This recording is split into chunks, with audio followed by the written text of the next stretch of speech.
ഈ ചിറ്റിലപ്പള്ളിയുടെ പേര് പറഞ്ഞ ആരെങ്കിലും ഇവിടെ സമരം പിൻവലിക്കാനായിട്ട് നിങ്ങളെ സമീപിച്ചിട്ടുണ്ടോ? 3 ദിവസം മുമ്പ് ഉമാപ്രേം എന്ന് പറഞ്ഞ ഒരാൾ വന്നു.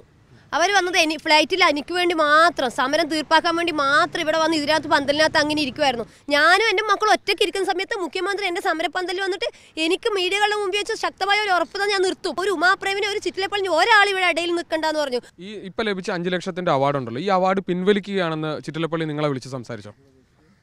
ഫസ്റ്റ് കാലം മുതലേ ചിറ്റിലപ്പള്ളി സാറ് ഒരു പ്രാവശ്യം ഉമാപ്രേമിൻ്റെ ഫോണിൽ വിളിച്ചതല്ലാതെ ബാക്കി എല്ലാ കാര്യങ്ങളും അവിടുത്തെ ഓഫീസിലെ ശശീന്ദ്രൻ എന്ന് പറയുന്ന മാനേജറാണ് എന്നെ വിളിച്ചറിയിക്കുന്നത്. ഓഫീസ് നമ്പറിൽ ജസീറ 24-ാം തീയതി പിന്നെ സന്ധ്യയുടെ കൂടെ പങ്കെടുക്കാത്ത പക്ഷം ഈ 5 ലക്ഷം തിരിച്ചെടുക്കും എന്ന് പറഞ്ഞു. ഒരു കാരണവശാലും നിങ്ങൾ 5 ലക്ഷം തരില്ല എന്ന് പറഞ്ഞതല്ല, ഇനി എന്നെ കൊന്നാലും ശരി ഞാൻ ആ സമരത്തിൽ പങ്കെടുക്കുക, ആ ഒരു ഫംഗ്ഷനിൽ ഞാൻ പങ്കെടുക്കില്ല എന്ന് പറഞ്ഞു. നിങ്ങൾക്ക് വേണമെങ്കിൽ തിരിച്ചെടുക്കാം, പക്ഷെ അത് പരസ്യമായിട്ടായിരിക്കണം. പരസ്യമായിട്ട് എനിക്ക് അവാർഡ് തരികയും സ്വകാര്യമായിട്ട് അത് നിരസിക്കുകയും ചെയ്യുന്നത് ശരിയാണോ? ചിറ്റിലപ്പള്ളിയുടെ 5 ലക്ഷത്തെക്കാൾ വലുതാണ് എനിക്ക് ആ കുട്ടി സംരക്ഷിക്കാൻ വിചാരിച്ച ആ ഒരു പിടിമണ്ണ്. തീർച്ചയായിട്ടും അങ്ങനെ ഒരു